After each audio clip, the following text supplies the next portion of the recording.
Allah itu nggak pernah lelah mendengar curhat, doa, dan semua isi hati hamba-hambanya ketika mereka berbicara kepada Allah. Ya Allah, ya Allah. Setiap hari kita berdoa kepada Allah dengan doa yang sama, Allah nggak pernah bosan. Makanya Allah As-Sami', yang maha mendengar. Makin panjang curhat kita, Allah makin sayang sama kita. Beda kan sama orang, makin panjang curhat kita, makin ditandain besok-besok kalau kita telepon gak akan diangkat lagi. Pura-pura sibuk lah, terus kalau kita WA, japri gitu gak dibaca-baca, pura-pura tadi tinggalan handphonenya apa segala macam. Karena gitu kita mau curhat, bukannya Allah mendengar doang, malah Allah mendatangi kita. Wa idza salaka ibadi anni, kalau hambaku bertanya kepadamu, di mana Allah? Saya pengen curhat. Wa idza sa'alaka ibadi anni fa inni qarib. Aku dekat. Artinya ketika kita pengen curhat, Allah mendatangi kita. Kadang-kadang kita nggak pengen curhat aja, Allah mendatangi kita karena pengen dicurhatin. Kan baik banget Allah tuh.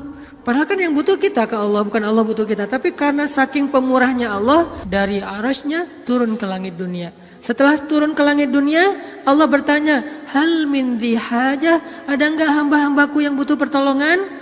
Allah manggil-manggil kita tuh di langit dunia tuh. Allah manggil-manggil kita, kita tidur. Ilfil enggak Allah? Besok datang lagi. Hal min dhi hajah, ada enggak hamba-hambaku yang butuh pertolongan? Masih tidur. Ilfil enggak? Besok datang lagi, dan itu berlaku dari sejak Allah menciptakan manusia sampai hari kiamat. Gak pernah Allah ilfil sama kita.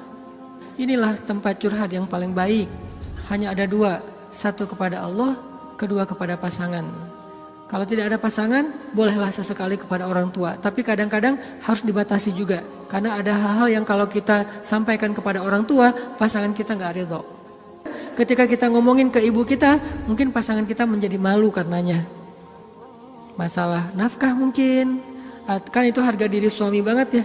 Kalau seorang istri kemudian curhat ke ibunya, ya AA ngasihnya kurang terus setiap bulan, kan dia jadi malu nih. Ada hal-hal yang suaminya akan malu dan gak rela.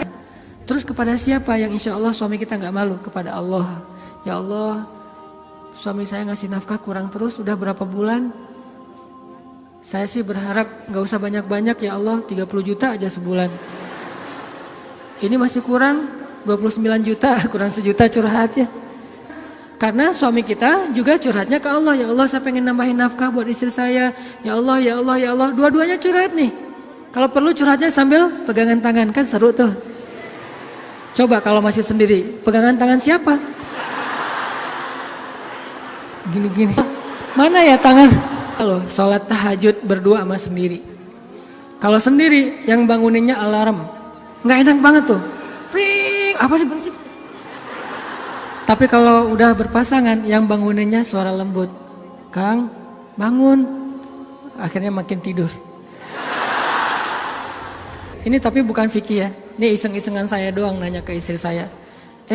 Yang. Kalau kita sholat tuh boleh gak sih gandengan? Istri saya nanya, gandengan gimana? Jadi kita tengah malam tuh nanya-nanya kayak gituan. Gandengan gimana? Gini, jadi kita takbir terus... Boleh nggak sih kayak gitu? Nanya ya. Tapi kalau deketan boleh kan? Boleh. Ya udah deketan lagi dong. Lagi sah. Bisa nggak ngomong kayak gitu ke teman kos-kosan? Deket lagi dong. Bahaya. Makanya teman-teman curhat sama Allah SWT. Analogi dan contoh kasusnya mungkin masalah cinta dengan pasangan ya. Tapi moral of the story-nya tuh bisa kita pakai dalam apa aja.